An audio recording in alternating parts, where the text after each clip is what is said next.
ဇလန်လေးရဲ့အစမှာခေါင်းဝါတို့ကအလုရှင်ရဲ့စံတက်မှုကိုခံကြရပါတယ်။အမဲဝစ်စုံတဲ့လူတွေကသူတို့ကိုလျှက်တစ်ပြက်ဝင်တိုက်ကြပါတယ်။အားလုံးကဒါကိုအစွမ်းကုန်ကကွယ်နေခဲ့ပါတယ်။အဲ့ဒီချိန်ခေါင်းဝါကတော့အပေါ်ကိုခုန်တက်သွားခဲ့ပါတယ်။သူ့နောက်ကိုလူနှစ်ယောက်ကရောက်လာတာကြောင့်မိဆိုင်ပေါ်တက်နေခဲ့ပါတယ်။ဒါပေမဲ့တိုက်ခိုက်သမားတွေကတော့သူတို့နောက်ကိုဆက်လိုက်မလာခဲ့ပါဘူး။အဲ့ဒီချိန်ဘာရှိကတိုက်ခိုက်သမားရဲ့မျက်နှာကိုလက်သီးနဲ့ထိုးခဲ့ပါတယ်။ဒါပေမဲ့ဒါကအလူစင်းမဟုတ်တာကိုဘက်ရှိကတီးသွားခဲ့ပါတယ်။ခေါင်းဝါကတော့အပေါ်ကနေတယောက်ချင်းစီကိုလိုက်ပြီးတော့ကြည့်နေခဲ့ပါတယ်။အဲ့ချိန်သူကတစုံတရာကိုတွေ့သွားပြီးတော့အောက်ကိုပြန်ဆင်းလာခဲ့ပါတယ်။ခေါင်းဝါကတော့တိုစီကိုဓာတ်နဲ့ထောက်ပြီးတော့ဒီကောင်တွေကိုရက်လိုက်လို့ပြောခဲ့ပါတယ်။ဒါကြောင့်တိုစီကိုကသူ့ရဲ့အိုရာတွေကိုရက်လိုက်ပြီးတော့မင်းဘလို့တီးသွားတာလဲလို့မေးခဲ့ပါတယ်။ဒါကြောင့်ခေါင်းဝါကသူတီးသမျှအချက်လက်တွေကိုပြောပြပြီးတော့ဒါကနန်းကိုကျန်းကျင်သူတယောက်ကလှုပ်ထားတာဆိုတာကိုသိခဲ့ကြောင်းပြောပြခဲ့ပါတယ်။ပြီးတော့အလုံးထဲမှာအတိုက်မခံခဲ့ရတာကမင်းပဲရှိတယ်လို့ပြောခဲ့ပါတယ်။ဒါကြောင့်တိုစီကိုကသူ့ရဲ့တွင်းကလူတွေဖြစ်တာကိုပြောပြခဲ့ပါတယ်။ခိုင်းတဲ့အတိုင်းလုပ်နေရတာကြောင့်ခွင့်လွှတ်ဖို့ပြောခဲ့ပါတယ်။တိုစီကိုကအားလုံးကိုဒီကနေထွက်သွားနိုင်အောင်၄ယောက်အတူစူးစမ်းပေါ်လို့ပြောခဲ့ပါတယ်။ဒါကြောင့်ခေါင်းဝါတို့ကသူတို့အထဲမှာ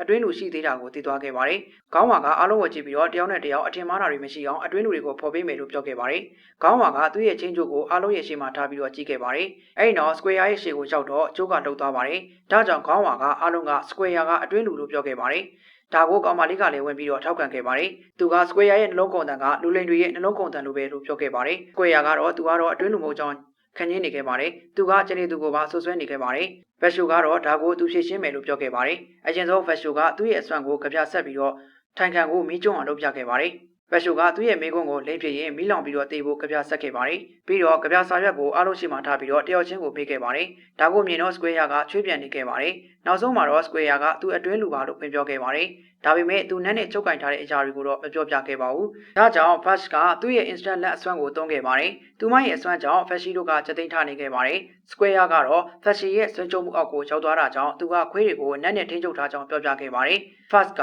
Square ကိုနန်းကိုပြန်ပြေဖို့ပြောခဲ့ပါတယ်။အဲ့နောက်သူတို့အားလုံးအိမ်ကနေဘေးကင်းကင်းနဲ့ထွက်လာခဲ့ကြပါတယ်။လက်မှာ Fashi ကအားလုံးကိုလိုက်မိတ်ဆက်နေခဲ့ပါတယ်။ခေါင်းဝါကတော့သူ့ကိုယ်သူမိမဆက်ခဲ့ပါဘူး။တစ်ဖက်မှာတော့အလို့ရှင်ကထွက်သွားတဲ့ခေါင်းဝါတို့ကိုကြည့်ပြီးတော့တိုစီကိုအချိန်နေမင်းနေခဲ့ပါတယ်။တိုစီကိုကအလို့ရှင်ကိုဒီအဖွဲကတော့မစိုးဘူးလို့ပြောပြခဲ့ပါတယ်။ဒါကိုကြတော့အလို့ရှင်ကတစ်ဖက်မှာဖမ်းထားတဲ့လူတွေကိုကြည့်ပြီးတော့သူ့ကိုမလိုတော့ဘူးသွားပစ်လိုက်တော့လို့ Square ကိုပြောခဲ့ပါတယ်။အဲ့ဒီချိန်ခေါင်းဝါကတော့အားလုံးနဲ့ခွဲထွက်ပြီးတော့တောထဲကိုဝင်လာခဲ့ပါတယ်။သူက Raw New City ကိုကြောက်အောင်သွားဖို့ဆုံးဖြတ်ခဲ့ပါတယ်။ဘာလို့လဲဆိုတော့ခေါင်းဝါကသူတို့မျိုးနွယ်တွေကိုလူမျိုးတုံးသွားတဲ့အဖွဲကိုကလေးစားချေချင်နေလို့ပါ။တစ်ဖက်မှာတော့ဝက်ကြီးကကွန်ပျူတာနဲ့အလုပ်ရှုပ်နေခဲ့ပါတယ်။သူက Great Iceland Game ကိုပြန်လည်ပြင်ဆင်နေခဲ့ပါတယ်။တကယ်ကိုဂိမ်းရဲ့ပုံစံပြန်ပေါ်လာတာကြောင့်ဝက်ကြီးကဂျင်းနဲ့နေခဲ့ပါတယ်။သူကဂိမ်းကိုအဆုံးထိရောက်အောင်ကစားဖို့တွေးနေခဲ့ပါတယ်။ဝက်ကြီးကဂရီအတိုင်းဘိုးဖြူကိုဟန်တာရီရဲ့ website ကိုသတင်းပေးပို့ခဲ့ပါတယ်။အဲ့ဒီချိန်ဘိုးဖြူတို့ကတော့မြို့နားကိုရောက်နေခဲ့ပါပြီ။ကုန်းကတော့ခေါင်းဝါတို့ကိုတွေ့ရတော့မှမို့ဝမ်းသာနေခဲ့ပါတယ်။အဲ့ဒီချိန်ငှက်တကောင်ကဘိုးဖြူတို့စီကိုပြန်တန်းလာခဲ့ပါတယ်။ဒါကိုမြင်တော့ဘိုးဖြူကဂုံးကို